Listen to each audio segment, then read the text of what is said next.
Ciel et enfer, 1000 sur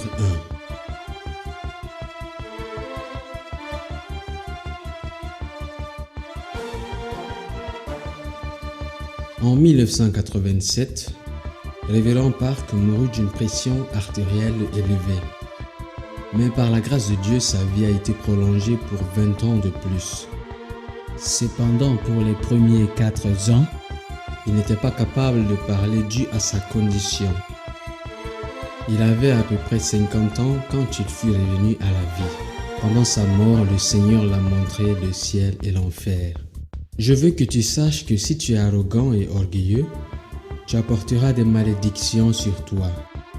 J'avais une église colossale de 5000 membres, mais j'étais terrassé par Dieu dû à mon arrogance. Maintenant, je crains Dieu. Je savais posséder une propriété valant à peu près 150 millions de dollars US. Je possédais 5 voitures luxueuses, mais après l'expérience de ma mort, je les ai tout données. S'il vous plaît, souvenez-vous, le salut ne peut pas être accompli par vos possessions, mais par la foi. Et maintenant, j'appelle aux diacres anciens et aux autres autorités dans leurs églises de servir le pasteur de tout leur cœur. Le 19 décembre 1987, après avoir fini mon dîner et pendant que je me reposais, je commençais à sentir des douleurs atroces. C'était si insupportable que je sentis comme si j'allais mourir. Puis je perdis conscience. Je me suis réveillé 4 mois plus tard à l'état légume et mon docteur me dit que j'allais éventuellement mourir. Toutes les parties de mon corps étaient mutilées très mal à cause de la paralysie. Et ma famille n'a jamais permis aucune visite des membres de l'église dû à mon horrible apparence. Ensuite, je mourus enfin. Quand je mourus, je vis 2 personnes entrer dans la chambre. Mais ces 2 personnes furent entrées dans la chambre à travers les murs. J'ai crié, « Qui êtes-vous ? Ma maison va s'écrouler si vous faites ça. » Et l'un dit, « Nous sommes des anges descendus du ciel. Nous sommes du royaume de Dieu. » Une brillante lumière rayonnait des anges. L'ange à ma droite s'introduit. Je dirige les commissions pour Jésus dans son royaume. Jésus m'a appelé et m'a commandé de descendre sur la terre. Il m'a commandé de t'amener au ciel. Tu es mort. Mais puisque ta famille crie avec tant de tristesse, il désire t'accorder un peu plus de temps à vivre. Mais pour maintenant, il désire te montrer le ciel et l'enfer. Il te montrera et tu témoigneras au peuple de la terre. Que le nombre de personnes qui arrivent en enfer soit réduit et que le nombre de personnes qui vont au ciel soit augmenté par ton témoignage. Ce sera ta mission. Dieu nous a chargés de te dire de ne pas retarder. Si tu retardes, tu ne pourras pas visiter le ciel et l'enfer.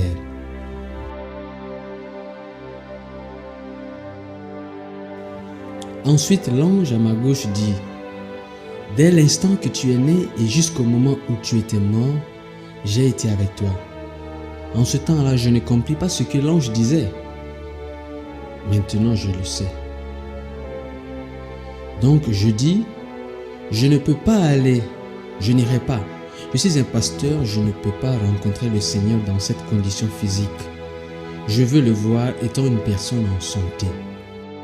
Je recevrai probablement plus de reproches que des compliments venant du Seigneur. Je suis orgueilleux et arrogant, et maintenant je suis maudit et malade. Comment puis-je entrer au ciel? J'ai tellement peur. S'il vous plaît, retournez au ciel et demandez au Seigneur de me guérir. Ensuite, retournez et amenez-moi au ciel dans mon rêve. S'il vous plaît, demandez miséricorde en ma faveur. Mais les anges n'écoutaient pas mes arguments. Ils me déshabillèrent et me dirent qu'ils étaient trop dégueulasses pour être portés au ciel. Ils mirent ensuite sur moi une robe blanche. Ils agrippèrent mes mains et nous volâmes directement dans le ciel. Nous volâmes à travers des nuages et comme je regardais en bas, j'ai vu la terre devenir plus petite. Ils m'ont laissé aller près d'une rue dorée sans fin. J'ai vu une lumière éclatante, trop brillante, pour être regardé directement. J'ai dit, d'où vient cette lumière? Ça vient du paradis. L'ange répondit. Je pensais, waouh, c'est gigantesque. Je vis des groupes de gens vêtus de robes blanches volant devant. Qui sont-ils? Je demandai. L'ange répondit. Ils sont ceux qui ont servi Dieu fidèlement et ont cru en Jésus en obéissant et en suivant la conduite du Saint-Esprit de tout leur cœur.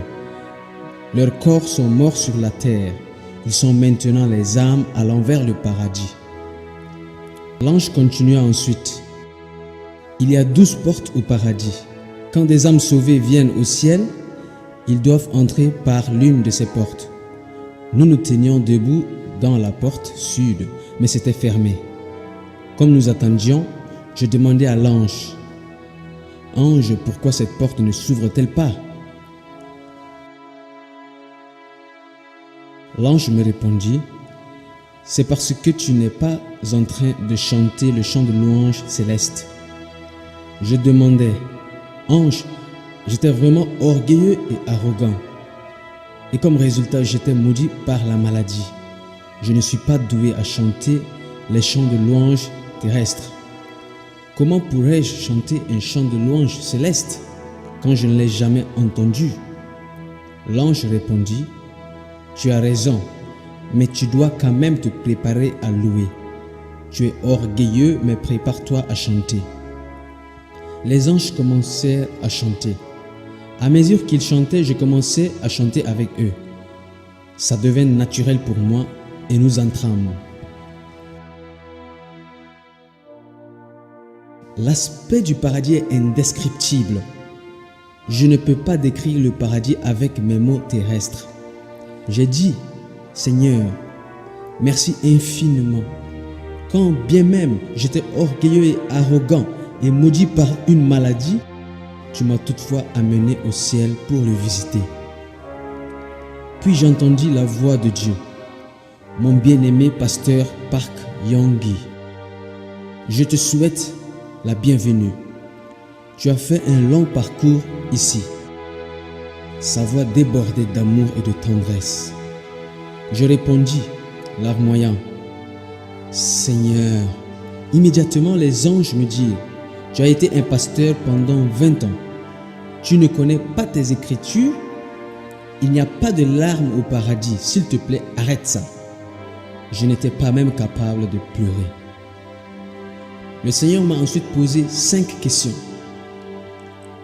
Combien de temps as-tu pris pour lire la Bible? Combien d'offrandes as-tu donné? Combien de fois as-tu évangélisé des gens? As-tu payé la dîme correctement? Combien de temps as-tu passé dans la prière?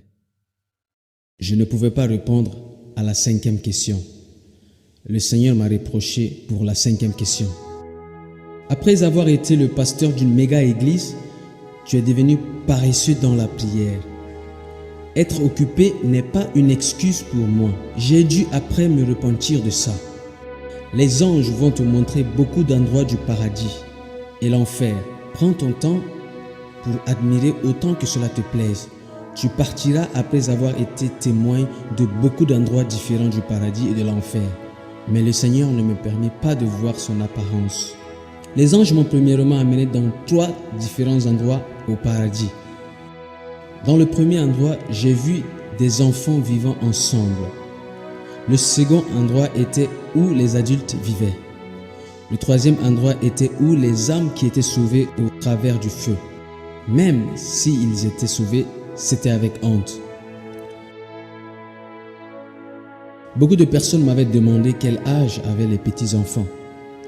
Ils avaient l'apparence d'enfants de la maternelle. Ils n'avaient pas de gendre comme on le sait sur terre. Chaque enfant était accompagné d'un bébé ange. Au paradis, la majorité d'âmes auront leur maison individuelle. Cependant, il y avait quelques qui n'avaient pas de maison. J'expliquerai ça plus tard. Plus encore, les enfants n'avaient pas des maisons particulières non plus. Je demandais, les enfants sont aussi des âmes, pourquoi n'ont-ils pas leur propre maison? L'ange répondit, De la même manière que les gens sur la terre ont besoin de matériel pour construire leur maison, nous au paradis, nous avons aussi besoin de matériel pour construire. Quand une personne rend un service à l'Église et à d'autres fidèlement au Seigneur, ces actes deviendront des matériaux pour la maison d'une personne dans le ciel. Quand les matériaux sont fournis, les anges assignés à construire la maison d'un saint iront travailler sur sa construction. Les enfants qui sont en dessous de l'âge de responsabilité n'ont accumulé aucun matériau pour construire une maison. En d'autres termes, ils n'ont pas eu le temps ou la chance de gagner leur récompense ou leurs matériaux. C'est pourquoi ils n'ont pas de maison. J'ai continué avec mes questions. Que ferais-je pour fournir plus de matériaux pour ma maison? Les anges ont répondu. Il y a 7 choses qu'une personne doit faire pour construire ses matériaux. La première est leur accumulation d'adoration et de louange à Dieu. La seconde est leur temps passé à lire la Bible. Troisièmement, leur temps passé en prière. Quatrièmement, le temps passé à évangéliser les gens. Cinquièmement, leur offrande au Seigneur. Sixièmement, leur dîme obéissante à Dieu.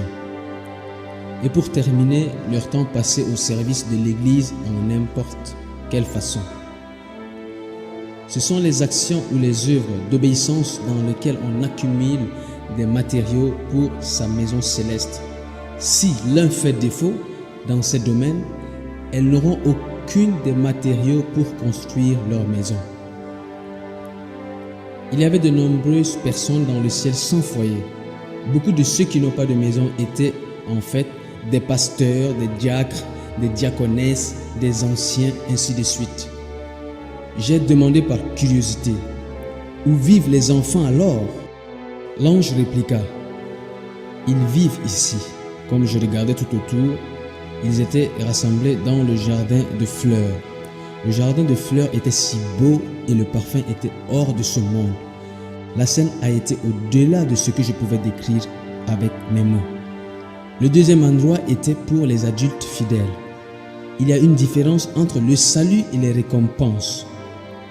Cet endroit avait tant de foyers. Les maisons ont été construites avec des pierres précieuses et de belles pierres rares. Certaines maisons ont été aussi élevées que le plus haut gratte-ciel sur la terre. Ceux qui avaient fidèlement servi le Seigneur en vivant sur terre ont eu leurs maisons construites avec des pierres précieuses et de belles pierres rares. Dans cet endroit particulier, tous les gens apparaissaient avoir l'âge de 20 à 30 ans. Il n'y avait pas d'hommes ou femmes en ce qui concerne le sexe. Il n'y a pas de gens malades, vieux ou boiteux. J'ai connu un ancien nommé Oh Im Myang. Il était mort à l'âge de 65 ans. Il était un homme très court, ayant la même hauteur des enfants de la 2e année à l'école élémentaire. Il avait souffert d'une maladie rare appelée rachitisme. Cependant, quand il s'agissait de la Bible, il était un PhD. Il avait écrit de nombreux commentaires. Je l'ai rencontré dans le ciel et là il était grand et beau. Il n'était plus malade mais sain. Le ciel est un endroit vraiment merveilleux. Je suis tellement plein d'attentes. S'il vous plaît, croyez ce que je dis, peuple bien-aimé. Le troisième endroit était pour ceux qui ont été honteusement sauvés.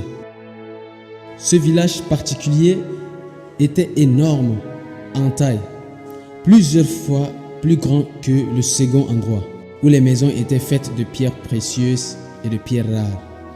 Je suis arrivé à cet endroit à grande vitesse sur un champ doré. Ils étaient très loin des autres endroits magnifiques que j'ai vus dans le ciel. J'ai demandé aux anges, je vois un lieu désertique et des champs. Pourquoi ne vois-je pas de maison? L'ange lui répondit, ce que tu vois sont des maisons. J'ai vu d'énormes maisons larges, plates, ce qui m'a rappelé d'un grand poulailler ou un certain type d'entrepôt. Ces maisons n'étaient pas glorieuses, mais en mauvais état. Ce village et ces maisons étaient pour les âmes qui ont été honteusement sauvées. Il y avait de nombreuses maisons de grande taille, miteuses d'apparence. Ce village est plusieurs fois plus grand que le lieu où les âmes récompensées résident.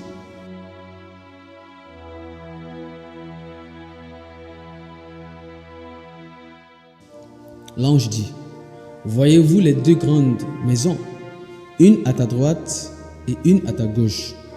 J'ai répondu: oui, je les vois. L'ange me dit qu'il voulait me montrer ces deux maisons en particulier. Il dit: la maison à droite est pour ceux qui étaient des pasteurs sur la terre. La maison à gauche est pour ceux qui étaient des anciens sur la terre.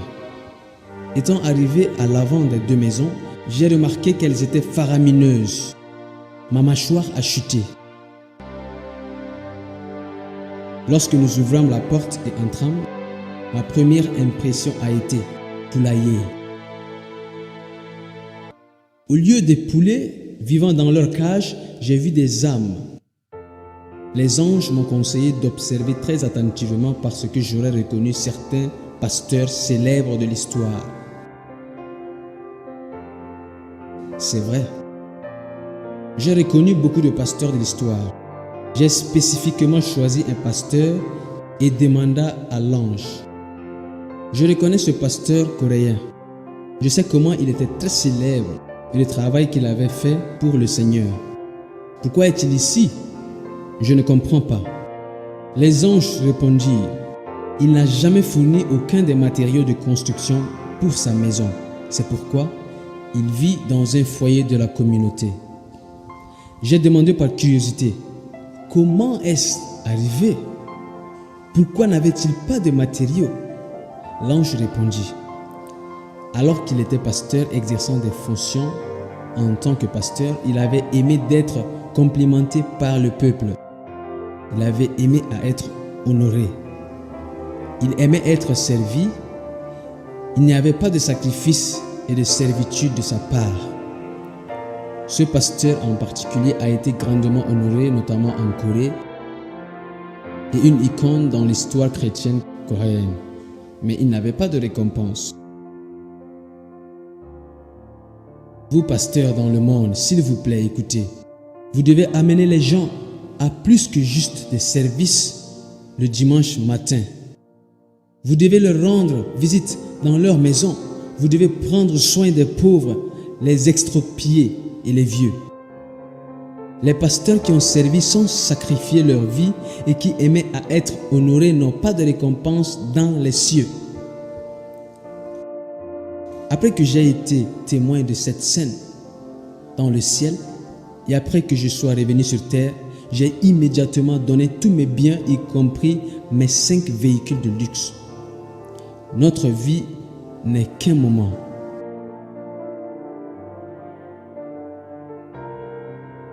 Dans la Bible, la vie moyenne est d'environ 60 à 80 ans.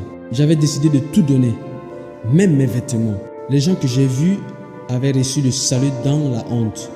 Ils étaient pasteurs, anciens, diacres et laïcs croyants. Il y avait des multitudes d'anciens et de diacres dans cette maison plate miteuse. Mais bien sûr, il est beaucoup mieux que l'enfer. Cependant, pourquoi quelqu'un voudrait-il entrer au ciel dans une telle façon? Je ne vais pas finir dans cet endroit honteux. Leurs habits étaient même défraîchis. Quelles sont les exigences pour les chrétiens de recevoir ces belles maisons dans le ciel? Premièrement, nous avons à évangéliser à autant de personnes que possible. Comment devons-nous évangéliser? L'ange me répondit: supposons qu'il y a un non-croyant qui ne connaît pas le Seigneur. Le moment où vous décidez d'évangéliser cette personne en particulier, les matériaux de construction pour vos maisons seront fournis. En priant sans cesse pour leur salut, plus de matériaux de construction sont fournis. Vous devez continuer à veiller sur eux, leur rendre visite et continuer votre évangélisation. Cela vous ajoute plus de matériel à votre domicile. Si une personne dit qu'il ou elle ne peut pas se rendre à l'église parce qu'ils n'ont pas de beaux vêtements, alors vous devez leur fournir certains. Si la personne dit qu'il ou elle n'a pas une Bible, vous devez en fournir une. Si une personne dit qu'il ou elle n'a pas de lunettes pour lire, vous devez lui en donner une. Vous devez fournir tout ce dont vous êtes en mesure de donner afin que cette personne soit dirigée vers le Seigneur. Ceux qui vivent dans les meilleures maisons sont ceux qui avaient évangélisé plusieurs fois. L'ange m'a alors escorté jusqu'à l'endroit où les saints ont vécu dans les maisons agréables. C'est là que les saints qui avaient évangélisé le mieux vivent. C'était comme le centre-ville du ciel. Dans l'histoire chrétienne, il y a 4 personnes qui ont des maisons plus grandes et plus belles. L'ange me montra la maison de l'évangéliste américain D.L. Moody, le pasteur britannique John Wesley, un évangéliste italien et un évangéliste coréen, pasteur Choi Gong-non. Ces 4 personnes ont les plus grands foyers dans le ciel. Ces 4 avaient passé toute leur vie à évangéliser les personnes, même jusqu'au moment de leur mort. Dans les croyants coréens, il y avait un croyant laïque qui avait une grande maison. Ce croyant laïque avait construit de nombreux bâtiments d'église avec tous ses biens. Il avait donné 3000 sacs de riz aux pauvres. Il a secrètement aidé des milliers de pasteurs et de leaders avec leurs finances.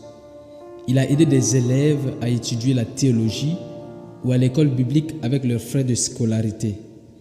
Il avait aussi pris un pasteur de 65 ans dans sa maison et a bien pris soin de lui. Sa propre église l'avait chassé.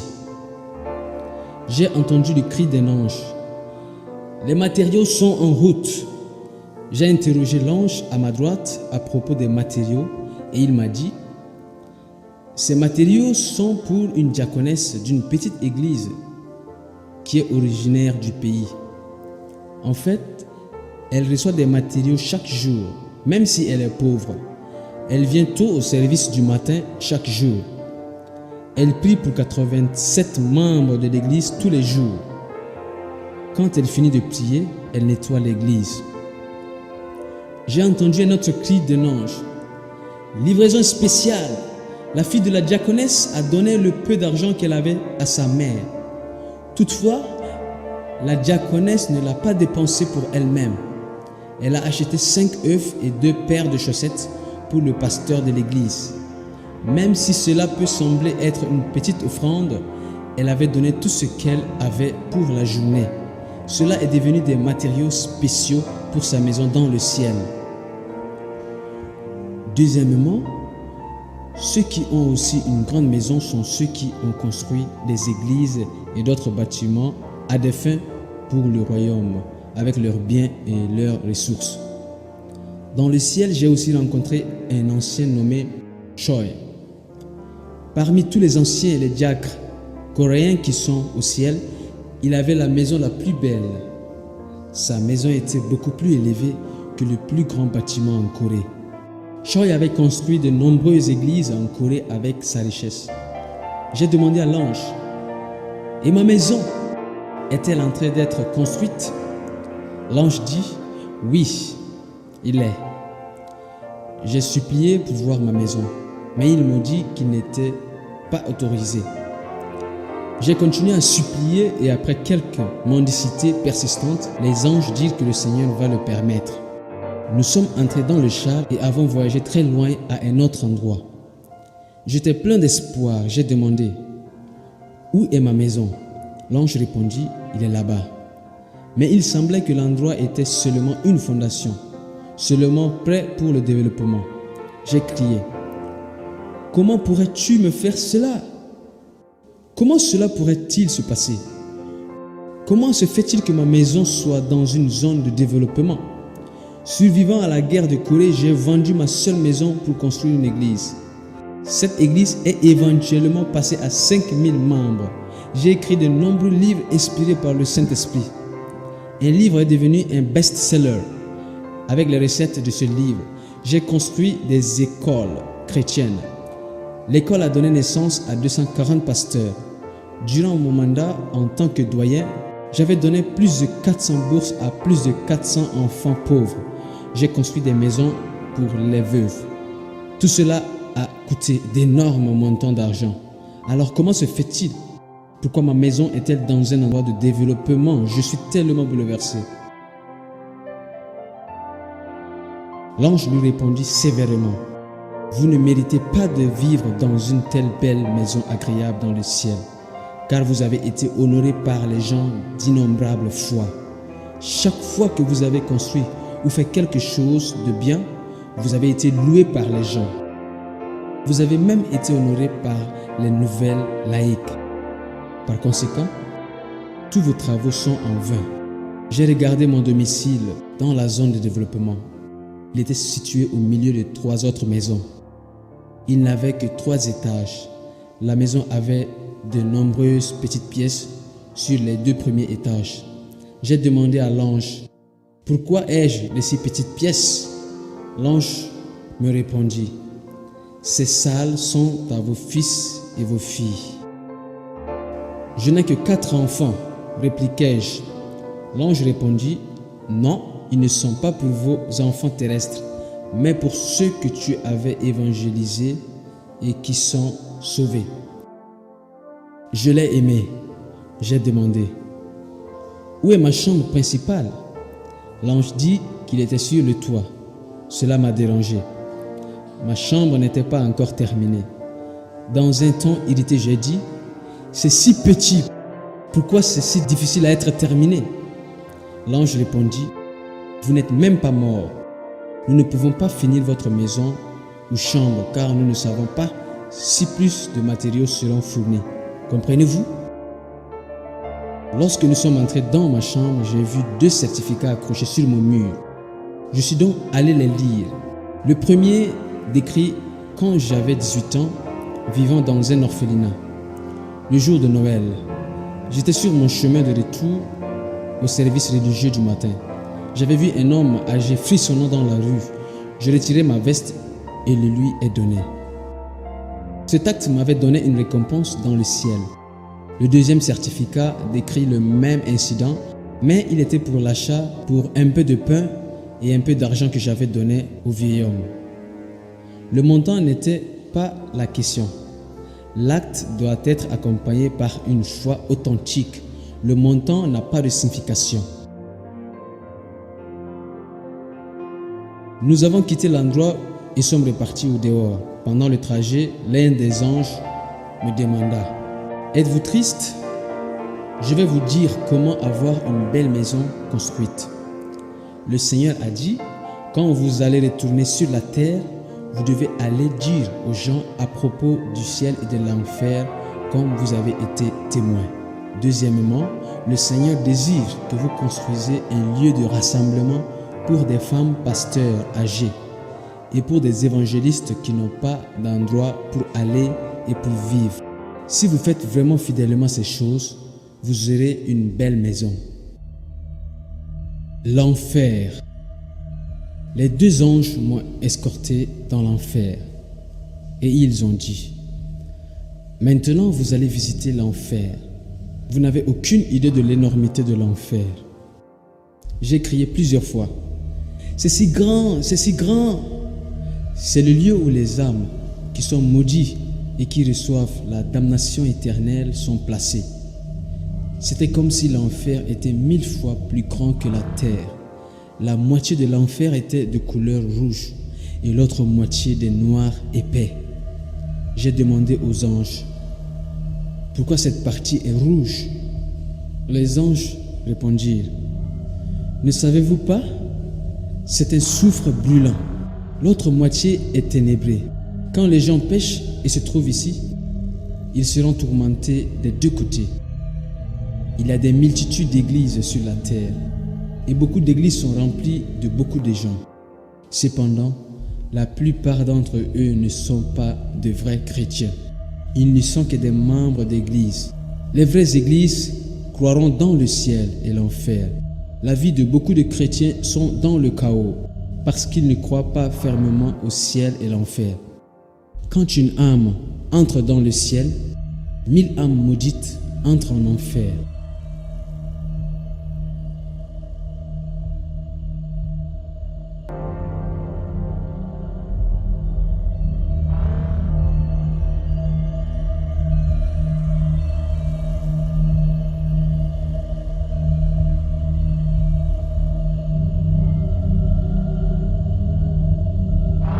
Je n'ai jamais cru ces histoires du ciel et de l'enfer. Mais maintenant, je suis celui qui écrit de telles expériences pour témoigner aux autres. Bien que vous puissiez croire que vous êtes chrétien, si vous vivez votre vie selon la volonté des démons, vous finirez en enfer. Le premier endroit que j'ai vu était un lieu où brûle le soufre. Vous ne pouvez même pas imaginer de quelle chaleur les feux de l'enfer sont. Personne ne peut supporter la chaleur intense. Les gens en enfer ont 3 déclarations. Premièrement, c'est très chaud et ils ont envie de mourir. Deuxièmement, ils ont tellement soif et ils ont envie de mourir. Troisièmement, vous entendrez beaucoup demander de l'eau. C'est l'Éternel. Beaucoup de gens disent qu'ils sont libres en Christ et ils vivent leur vie comme ils le désirent. J'ai demandé à l'ange: ceux qui sont ici, qu'ont-ils fait? L'ange répondit: le premier groupe est les non-croyants. Ceux qui n'avaient pas évangélisé leur propre famille doivent se repentir. L'ange poursuivit: le second groupe est ceux qui ont cru en Jésus, mais qui ne se sont pas repentis de leurs péchés. Nous devons nous repentir de nos péchés et nous devons confesser au Seigneur. Nous ne devons pas pécher. Donner de belles paroles n'est pas une repentance. Avec un cœur contrit et sérieux, nous devons nous repentir. Des chrétiens en enfer. J'ai alors vu beaucoup de pasteurs, des anciens et des diacres dans l'enfer. Je demandais à l'ange: je les connais, ils avaient servi Dieu fidèlement étant sur la terre. Ils étaient morts il y a quelque temps. Nous avions tous pensé qu'ils étaient dans le ciel avec Dieu. Mais maintenant, je les vois tous en enfer et ils crient que c'est si chaud. Pourquoi sont-ils ici? Il y avait tant de pasteurs d'anciens, de diacres et tant d'autres croyants laïcs. L'ange répondit: Pasteur Park Yong-gyu, une personne peut sembler être un vrai disciple du Christ à l'extérieur, mais Dieu connaît le cœur. Ils n'ont pas gardé les dimanches saints en fait. Ils avaient aimé faire de l'argent le dimanche. Beaucoup de diacres et d'anciens avaient critiqué le sermon de leur pasteur. Ils n'ont pas correctement donné la dîme. Ils n'ont pas prié.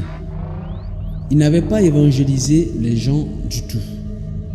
Beaucoup d'anciens et de diacres avaient harcelé leur pasteur et venaient contre leur autorité. Ils avaient interféré avec le devoir et les affaires du pasteur. Sur leur lit de mort, ils ont pensé qu'ils avaient fait un bon travail. Donc, ils ne se sont pas repentis de ces choses. C'est pourquoi ils ont été jetés dans le feu de l'enfer. J'ai alors vu un roi et un prince qui avaient persécuté les chrétiens en Corée. Ce roi et ses princes avaient décapité plusieurs des premiers croyants en Corée.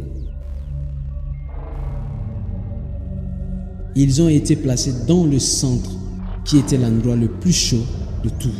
J'ai aussi vu Hitler, Staline, Mao Zedong et un pasteur célèbre de la Corée du Nord, nommé pasteur Kang, et un célèbre héros japonais et beaucoup plus. Puis nous sommes entrés à un endroit extrêmement sombre, trop sombre pour voir où marcher. J'ai crié: Ange, ange, c'est si sombre, comment puis-je voir quelque chose? Les anges m'ont tapoté l'épaule et ont dit: attends un peu. Dans quelques instants, j'ai pu voir un nombre incalculable de personnes nues. Tous avaient des insectes rampant sur tout leur corps. Pas un pouce n'a été épargné car tout leur corps était complètement couvert d'insectes.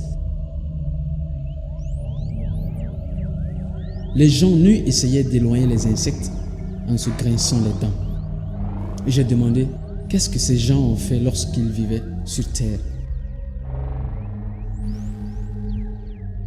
Ils sont ceux qui ont critiqué et poignardé les uns et les autres.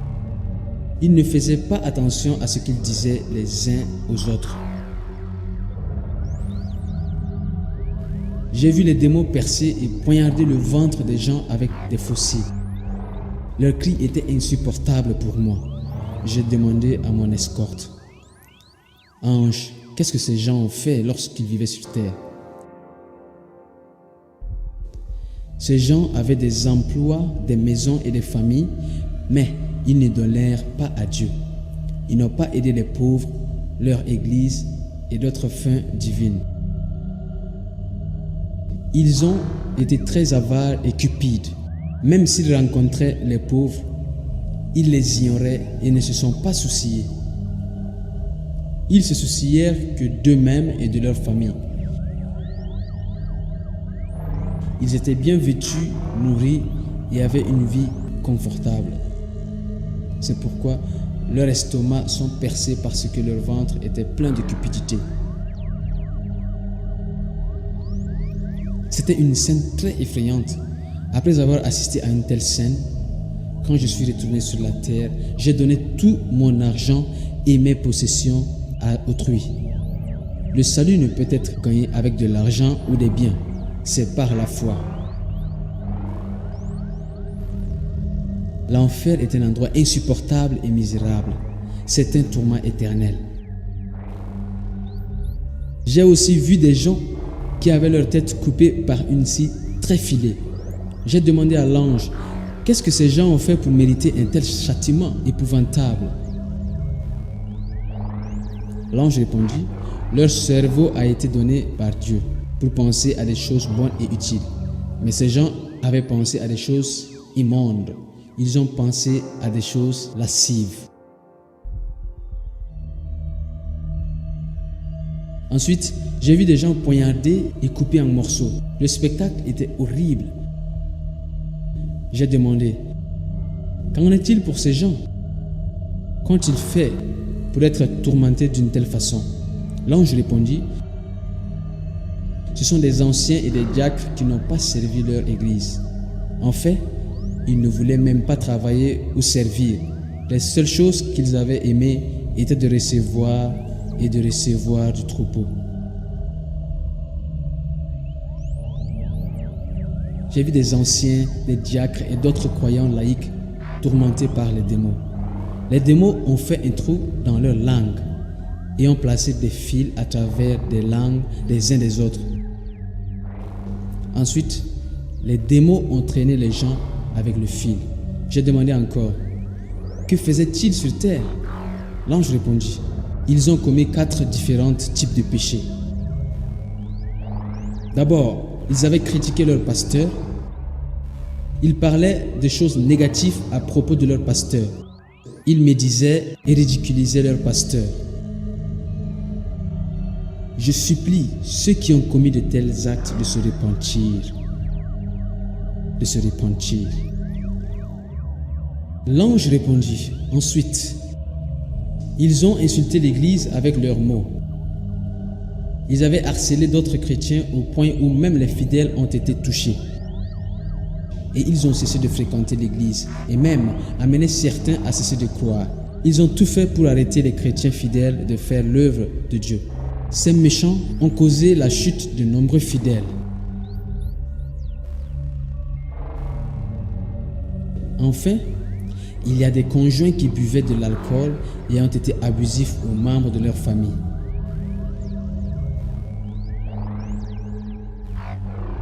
J'ai vu des démons percer les hommes et les femmes dans leur estomac avec un clou pointu, très énorme. J'ai demandé: que faisaient-ils? L'ange répondit: ce sont des hommes et des femmes qui ont vécu ensemble, mais qui n'étaient pas mariés. Ils sont coupables d'avortement car elles étaient aussi tombées enceintes. il ne s'était jamais repenti. J'ai vu un autre groupe de personnes. Les démons tranchaient leurs lèvres comme si l'on tranchait finement la viande ou des légumes. J'ai demandé, pourquoi ces gens sont tourmentés de cette façon? L'ange dit, ce sont des fils, filles, belles-filles, beaux-fils qui avaient parlé impertinemment à leurs parents. Tout ce qu'ils avaient à faire était de dire « Je suis désolé » au lieu de faire empirer les choses.